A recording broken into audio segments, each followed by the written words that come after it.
Halo, assalamualaikum warahmatullahi wabarakatuh. Ketemu lagi dengan Bagus Johan Maulana SKM dalam video tutorial program Kusta. Teman-teman, hari ini saya akan share materi tentang perbedaan antara kasus relapse atau kambuh dengan reaksi kusta. Nah, ini permasalahan yang sering ada di lapangan. Biasanya petugas atau programmer kusta baru di puskesmas yang belum begitu paham dan belum banyak experience-nya menghadapi berbagai macam kasus.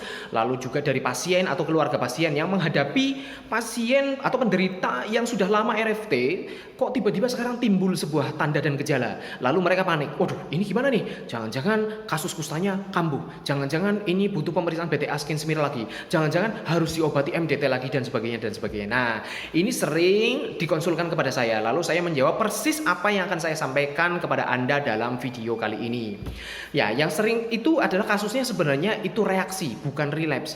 Cuman karena muncul tanda dan gejala dan itu begitu payah dirasakan oleh pasiennya sehingga Anda panik. Waduh, ini jangan-jangan perlu pengobatan lagi nih. Ini perlu MDT lagi dan sebagainya. Padahal itu hanya sebuah reaksi, bukan relapse. Nah, kasus tentang reaksi, kasus relapse, saya sudah banyak bikin video tentang itu. Anda harus nyimak. Bagus Johan Maulana relapse, Bagus Johan Maulana reaksi. Anda ketik seperti itu di YouTube akan keluar semua video-video saya tentang relapse dan reaksi. Saya bahas dari nol di situ ya. Nah, kali ini saya akan fokus perbedaan antara kasus relapse atau kambuh dengan reaksi. Nah, kita bahas dari parameter-parameter. Yang pertama adalah waktu atau interval waktu timbulnya. Kalau kasus relapse atau kambuh ini biasanya timbul lebih dari 3 tahun setelah RFT. Orang sudah minum obat, sudah dinyatakan bebas pengobatan, lalu 3 tahun setelah itu atau 3 tahun lebih barulah dia bisa relapse atau kambuh. Angkanya sangat kecil kalau terjadinya kurang dari 3 tahun. Sedangkan reaksi itu bisa timbul kurang dari 3 tahun. Secara umum reaksi kan saya sudah pernah bilang bahwa reaksi bisa timbul sebelum pengobatan, selama pengobatan maupun sesudah pengobatan. Tetapi secara umumnya tadi saya bedakan dari interval waktu bahwa kasus relapse atau kambuh timbul lebih dari 3 tahun. Biasanya seperti itu. Kasus reaksi bisa timbul kurang dari 1 tahun. Itu pembeda yang pertama dari parameter itu. Parameter yang kedua adalah dari tanda-tandanya. Tanda itu berarti sesuatu yang kelihatan. Kalau kasus relapse atau kambuh, tandanya adalah ada bercak mati rasa yang bercaknya bertambah jumlahnya atau bertambah luasnya, ukurannya. Tadinya segini kok sekarang meluas jadi segini.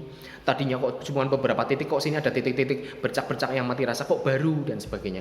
Jadi tanda-tanda dari kasus relapse dan kambuh adalah bercaknya bertambah jumlah atau bertambah luas ukurannya. Sedangkan reaksi bercaknya itu ajeg.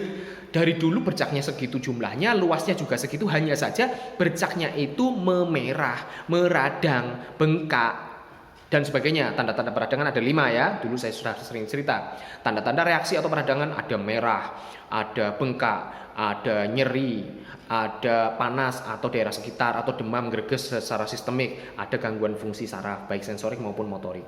Nah, jadi tanda-tandanya beda. Ini awas nih, perlu dikenali. Ada orang yang taunya bahwa ini bercaknya tambah banyak gara-gara padahal dia cuma reaksi.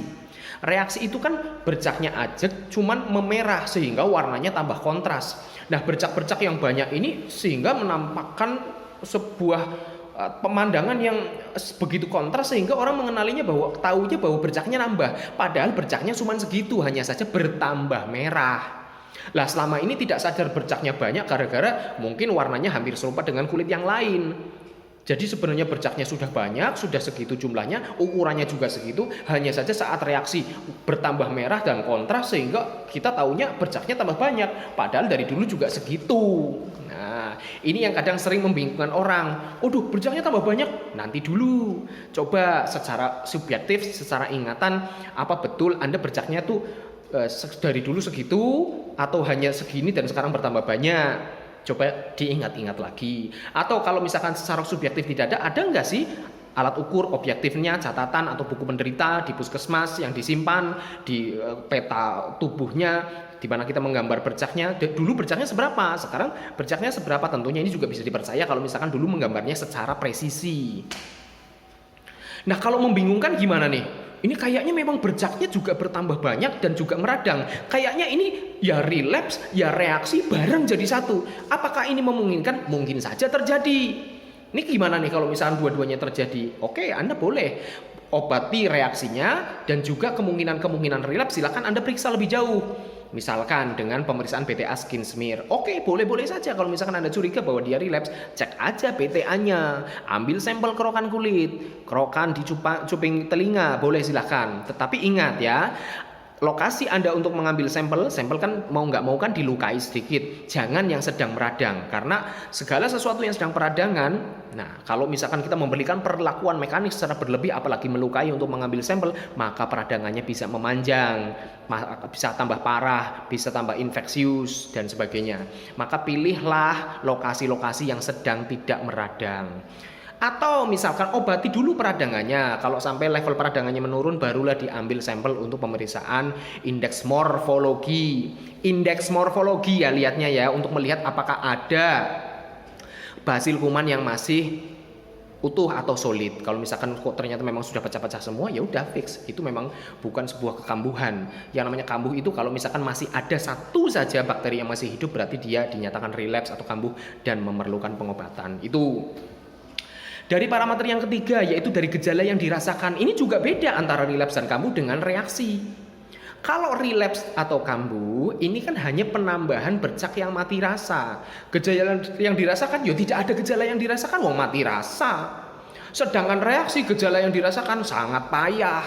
Ya demam, ya daerah sekitar panas, nyeri, tekan, dan sebagainya, yang namanya peradangan. Nah ini beda jauh. Yang satu tidak merasakan apa-apa, si relapse dan kambuh, sedangkan reaksi, gejalanya yang dirasakan sangat payah. Beda secara subjektif ini. Dari sini aja udah kelihatan beda.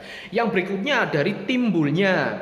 Apakah mendadak, apakah pelan-pelan? Ini juga beda jauh. Kalau relapse atau kambuh itu tanda bercak mati rasanya bertambah jumlahnya atau bertambah luasnya itu pelan-pelan, bukan sesuatu yang mendadak yang mengagetkan seperti itu. Sedangkan kalau reaksi, tanda-tandanya 5 tanda itu tadi timbulnya mendadak. Yang satu pelan-pelan silent, ya pelan-pelan melebar seperti itu, bertambah jumlahnya atau bertambah luasnya bercaknya itu pelan-pelan seperti itu. Yang satu adalah sesuatu yang akut itu mendadak timbulnya tiba-tiba peradangan, itu yang namanya reaksi. Jadi beda jauh. Nah seringkali teman-teman kondisi-kondisi yang membingungkan di lapangan seperti ini, padahal dia hanya reaksi, tetapi Anda menyikapinya dengan wah ini seolah-olah kustanya kambuh nih, harus periksa BTA lagi nih, harus kasih MDT lagi nih dan sebagainya loh. Padahal dia hanya reaksi. Jadi hanya perlu menangani reaksinya saja. Gitu guys, terima kasih. Assalamualaikum warahmatullahi wabarakatuh.